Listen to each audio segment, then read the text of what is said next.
Kebetulan kan dulu kawan jual HP, jadi dia beli. Di dalam HP dia itu ada masih ada filenya ya? Video kartun gitu kan untuk sejarah Nabi. Jadi tahu dari situ. Tapi belum tertarik dengan Islam di situ, cuman tahu gitu aja, tahu tentang kisah Nabi. Semenjak nanya sama kawan sendiri kan, jadi kawan pun nggak tahu. Bahkan yang lebih tahu Islam itu kan dari sejarah itu aku tahu kan, jadi lebih banyak tahuan aku dibandingkan dia. Saya mencoba mendalami agama sendiri sih, karena kan nggak tahu Islam itu apa kan, jadi dalami agama sendiri, kayak baca kitab.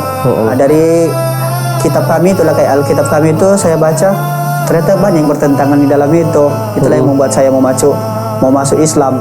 Katanya, kenapa kamu jual Tuhanmu? Nah, dibilangnya gitu kan, bilang saya nggak ada menjual Tuhan di sini, saya cuma membenarkan apa yang saya yakini. Maksudnya Tuhan itu cuma satu, bukan tiga.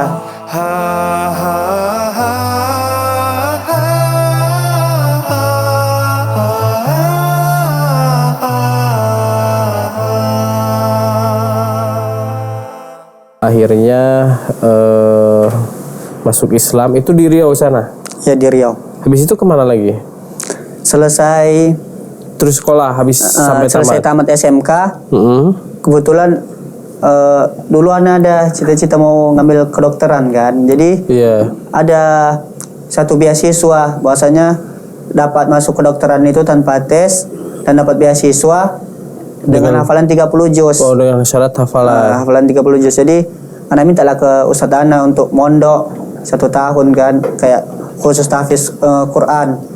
Jadi itulah Ustadz Ana yang bawa Ustadz Ana memperkenalkan Ana di pondok pesantren di Bogor. Ke Bogor berangkat? Khusus tahfiz. Ke Bogor nggak berangkat sempat? Iya. Kami bukan khusus tahfiz, dia khusus sekolah dai. Oh gitu. Tapi targetnya tercapai? Enggak. Soalnya banyak target situ juga, karena itu kan program kuliah 1 tahun. Oh gitu. Nah, jadi memang dikhususkan untuk terjun ke masyarakat. Tapi akhirnya ya sudah lah ya gitu. Tapi jangan cita-cita kan berhenti di situ aja, atau gimana? Lanjut atau merubah tujuan gimana? Ya, dulu cuman fokus ke situ aja sih, soalnya kan memang niat kali pengen kedokteran kan. Setelah nggak lulus, keluar dari situ nggak dapat 30 juz kan, ya udah ngajarlah dulu kan, ngabdi setahun di ngajar. Bogor. Nah, selesai itu tes kedokteran, ternyata nggak ada jalur beasiswanya, cuma jalur mandiri. Kasih tahu sama orang tua, ternyata nggak sanggup. Ya udah, kamu kuliah lagi, rencana daftar di luar negeri aja sih, di kayak Madinah, Al-Qasim sama Taibah. Daftar 3 universitas. Cuman itulah qadar Allah, nggak lulus pula. Akhirnya orang tua mewajibkan kuliah. Karena udah nganggur 2 tahun, terpaksa lah ngambil di USU. Jurusan apa di USU? Di jurusan keperawatan. Berarti ngekos? Yang ngekos. Kalau untuk sehari-hari gimana sekarang? Biayanya masih full dari orang tua? Untuk biaya kuliah dan kehidupan sehari-hari sih full dari orang tua. Berarti orang tua alhamdulillah masih support ya? Masih support. Kalau kegiatan sekarang apa? Selain kuliah gitu, apakah ada perkumpulan para mu'alaf? Gak ada sih, kalau saya untuk perkumpulan para mu'alaf nggak ada. Cuman kayak pulang kuliah gitu aja.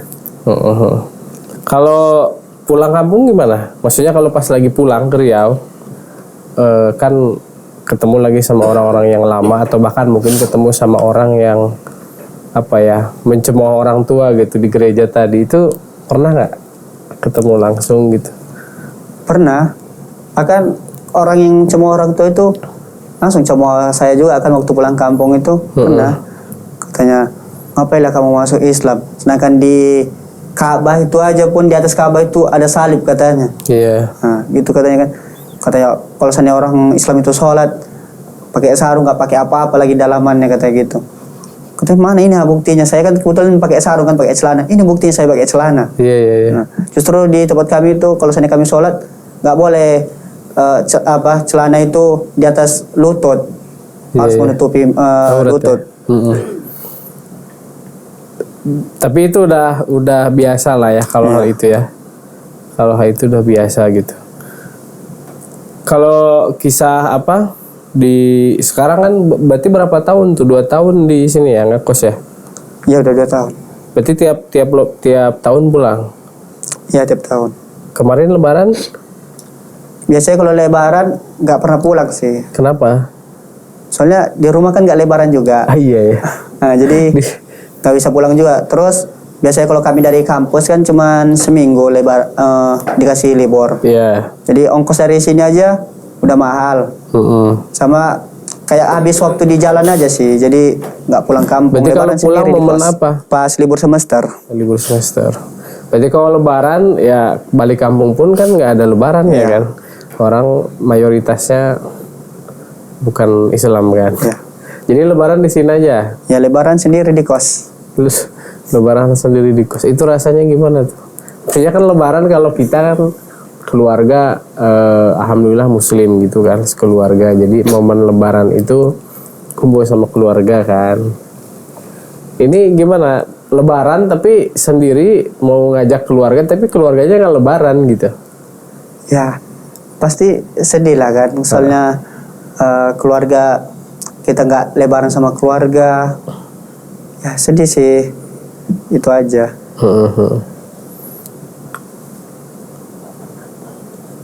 Kalau pas momen perayaan orang itu sekarang gimana? Maksudnya apakah mereka masih nuntut kita untuk merayakan juga apa enggak?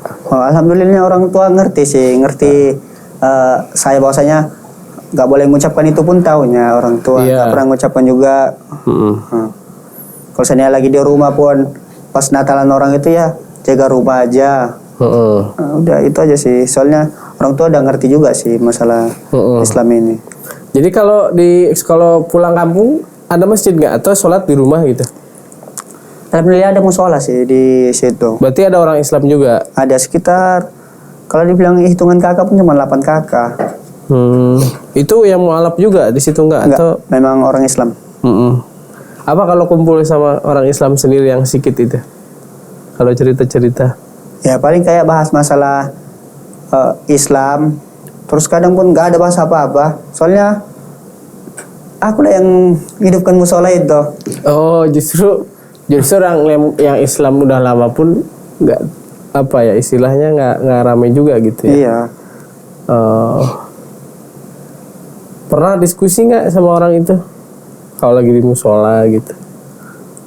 Pernah kayak paling kayak diskusi masalah kayak saya yang ngajak diskusi kan masalah dulu kami ada remaja masjid. Iya. Ikut situ juga bahas tentang masalah remaja masjid. Kalau makan sama keluarga Ya, pas makan pulang sama kampung keluarga. nggak? Iya, Maksudnya kan apakah masih makan?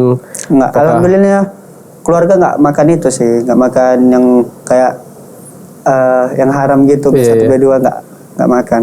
Oh nggak makan dari dulu emang nggak. Iya. Alhamdulillah ya. Ada ini nggak? Keluarga ada yang nanya nggak? Ada yang mungkin kira-kira tertarik dengan Islam gitu?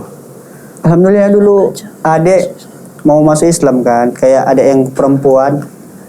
Cuman itulah kata orang tua jangan dulu sampai nikah. Soalnya kan masih perempuan juga tanggungan orang tua. Jadi itulah yang memberatkan. Oh gitu. Tapi pernah ngajak nggak? Pernah. Ngajak? Mau tertarik.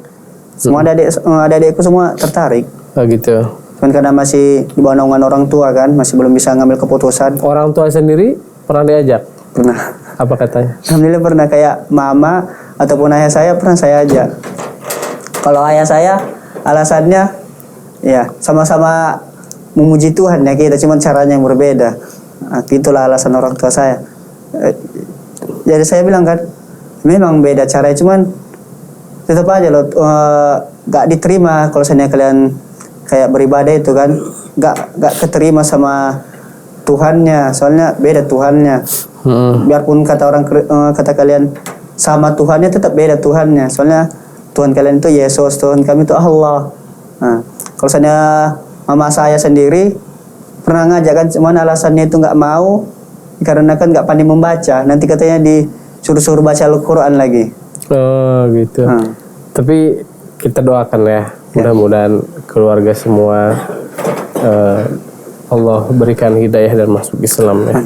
Kalau hal tersedih ada nggak sedih gitu ketika melihat keluarga gitu ketika udah masuk Islam ya? Apa kira-kira? Itulah kalau hal yang tersedih sih sebenarnya karena keluarga masih non sih. Soalnya kita pun kayak mau biarpun nggak sungkan lagi beribadah di rumah kan, cuman ya pengen sih kayak keluarga itu Islam, pengen sekali sih kayak punya keluarga Muslim biar bisa raya bersama kayak sholat berjamaah sama. Ini gimana lah, hidayah dari Allah semua. Iya, kita doakan lah ya, kita doakan semoga bisa semuanya masuk Islam. Kalau hal-hal yang paling berat dalam hidup kira-kira apa, ada nggak? Termasuk misalkan pas mau pindah agama itu tadi. Yang berat sebenarnya sih istiqomah ya sih yang berat.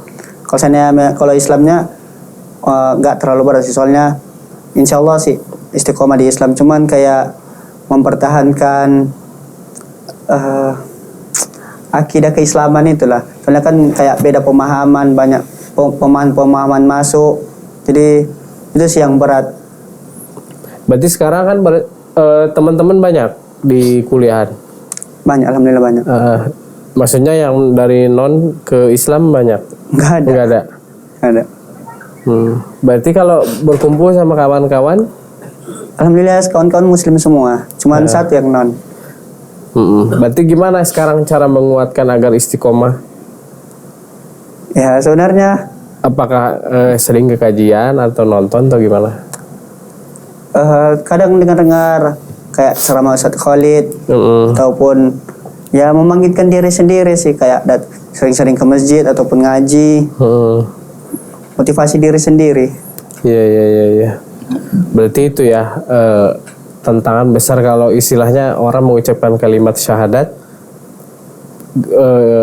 karena ucapan aja misalkan mudah gitu kan. Kan banyak orang juga kalau kita lihat, apalagi karena alasannya tadi ya, misalkan orang non muslim mau nikahi orang muslim, harus pindah agama. Mengucapnya dia bersyahadat gampang, tapi pengamalannya itu yang susah ya.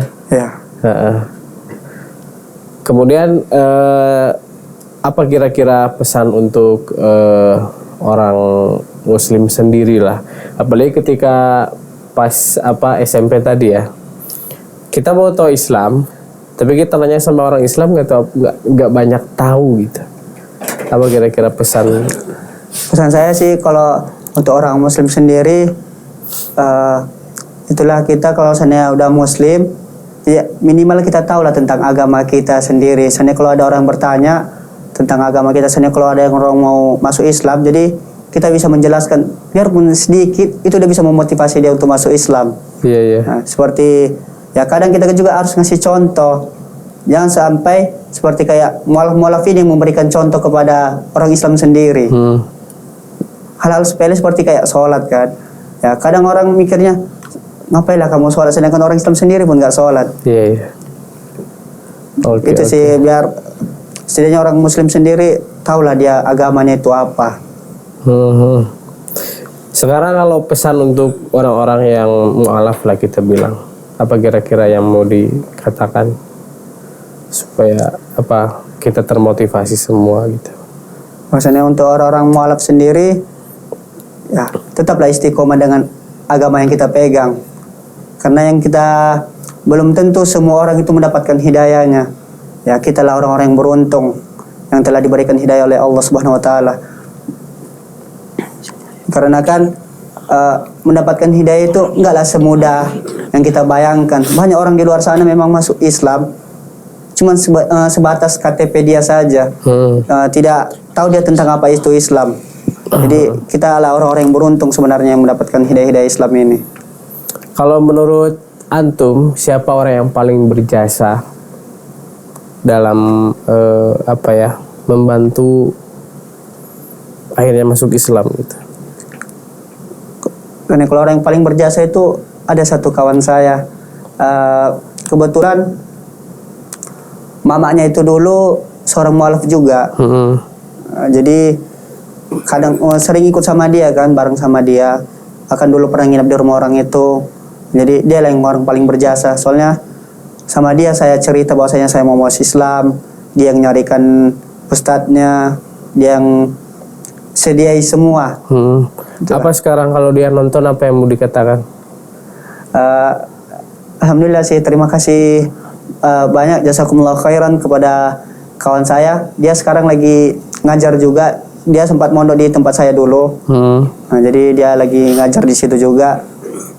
Itu sih. Namanya siapa, boleh disebut nggak? Hah? Namanya? Namanya Muhammad Ali Mukmin Damanik. Masya Allah. Tapi kalau dia kan mamanya dulu yang mu'alaf. Artinya dia udah muslim dari lahir. Udah muslim dari lahir. Oh, tapi dia yang banyak membantu ya. Di Riau itu, di kampung. Ya, di Riau, di waktu masih SMK.